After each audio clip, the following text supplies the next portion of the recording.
un autre dossier qui est au cœur de vos préoccupations, celui de la crise sanitaire actuelle. Le conseiller de gouvernement pour les affaires sociales et la santé est notre invité pour faire un point complet sur la question. Bonsoir Didier Gamerdinger. Bonsoir Patricia.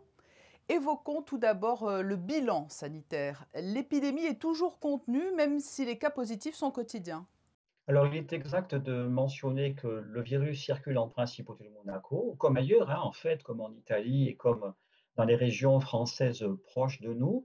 Alors, ce qui est intéressant de noter, c'est que les premiers cas que nous avions observés au début de l'été étaient des contaminations qui étaient acquises en dehors de la principauté de Monaco. C'était très net. Et puis plus récemment, alors nous continuons à observer ce phénomène, mais ce que nous relevons aussi, c'est qu'il peut y avoir des contaminations, soit dans le milieu du travail, à l'occasion des pauses en particulier, pause café, pause cigarette, pause déjeuner, ou bien dans la cellule familiale. Donc c'est une pluralité, vous voyez, de situations que nous rencontrons désormais.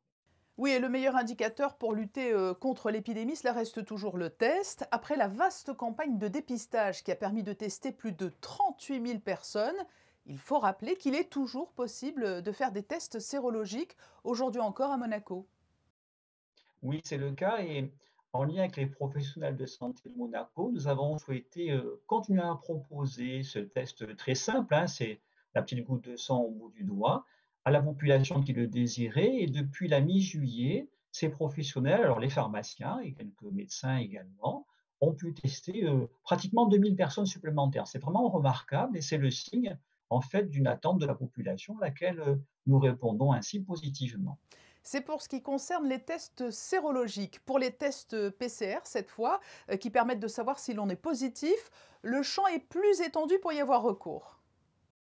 Oui, exactement. Le test PCR, comme vous venez de l'indiquer, c'est un test qui permet de déterminer si, au moment où il est réalisé, la personne est atteinte par le virus, sachant qu'elle peut être tout à fait asymptomatique. Alors, en réalité, nous avons décliné ces possibilités de test auprès de différents opérateurs. Alors, le premier d'entre eux, c'est l'hôpital Princesse Grasse, qui va tester les patients qui sont symptomatiques, donc qui se présentent parce qu'ils ont des symptômes évocateurs assez forts. Le CHPG va également tester les enfants parce qu'il a une capacité pour ce faire. Il va tester également l'ensemble des professionnels de santé de la principauté de Monaco. Et l'hôpital réalise ainsi 350 prélèvements par semaine auprès de cette catégorie de population. Ça, c'est le premier groupe, si vous voulez. Deuxième groupe, ce sont les personnes qui ont des symptômes, mais qui ne justifient pas d'aller à l'hôpital. Et ces personnes-là s'adressent à leur médecin traitant et le médecin signale le patient à l'action sanitaire et sociale. Et puis, nous testons aussi ce qu'on appelle les cas contacts. Et dans ces hypothèses, l'action sanitaire et sociale met en place une régulation et nous procédons à un test, alors soit par une des infirmières de ville qui ont constitué un pool, soit par des médecins de santé publique. Et nous pouvons ainsi tester 310 personnes par semaine. Et je souligne que nous le faisons très rapidement, puisque par exemple, une des infirmières de ville, quand il y a eu 2 cas de positivité au SAS Café, nous avons été informés à 23 heures le soir. Et le lendemain, en début d'après-midi, 66 salariés, tous les salariés, ont été ainsi prélevés et testés.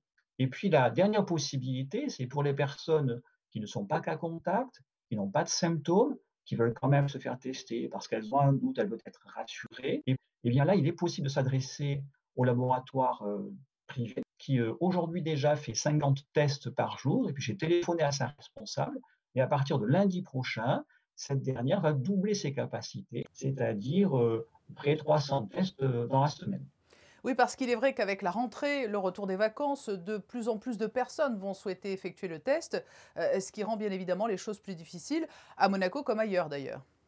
Oui, bien sûr. Alors, ce qu'il faut signaler, c'est que en principauté, nous nous sommes, comme vous l'avez compris, mobilisés, l'ensemble des acteurs concernés. Ce que nous pouvons souligner, mettre en avant, c'est qu'avec la capacité que nous avons aujourd'hui de pratiquement 1 millier de prélèvements par semaine, nous faisons à peu près 2 fois plus de prélèvements que nos grands voisins, la France, l'Allemagne par exemple, et 4 fois plus de prélèvements que les Italiens et les Suisses. Donc c'est pour dire que nous nous mobilisons véritablement pour pouvoir tester très largement notre population, à la fois résidente et salariée, et puis peut-être demain nos scolaires, si c'était nécessaire, si les médecins scolaires nous le signalaient.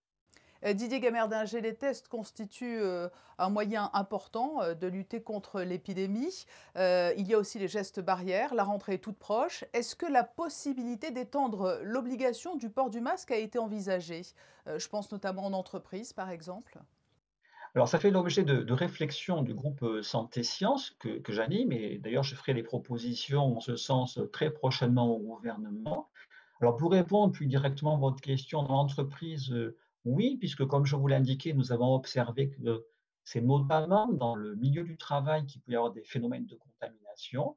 Donc nous allons demander que dans l'entreprise, il y avait déjà le port du masque dans certaines situations qui étaient imposées, eh bien, nous allons aller au-delà.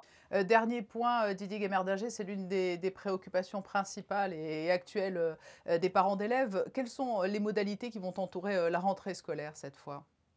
Alors, ce que je peux indiquer, c'est qu'il y a eu tout au long de l'été un rapprochement extrêmement efficace entre la direction d'action sanitaire et celle de l'éducation nationale, et c'était bien légitime pour réfléchir aux modalités d'accueil des élèves en principauté de Monaco dans les différents niveaux scolaires, en lien évidemment avec la communauté éducative.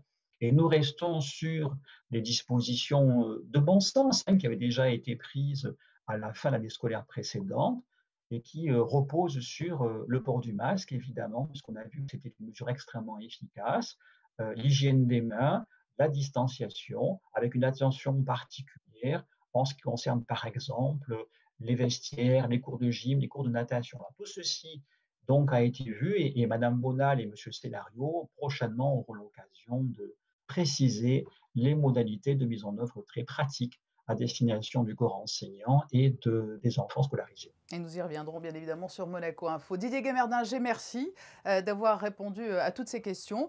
Et je rappelle donc que vous nous annoncez aujourd'hui la poursuite de l'augmentation du nombre de tests PCR et de la capacité de prélèvement à Monaco dès la semaine prochaine. Exactement. Merci beaucoup.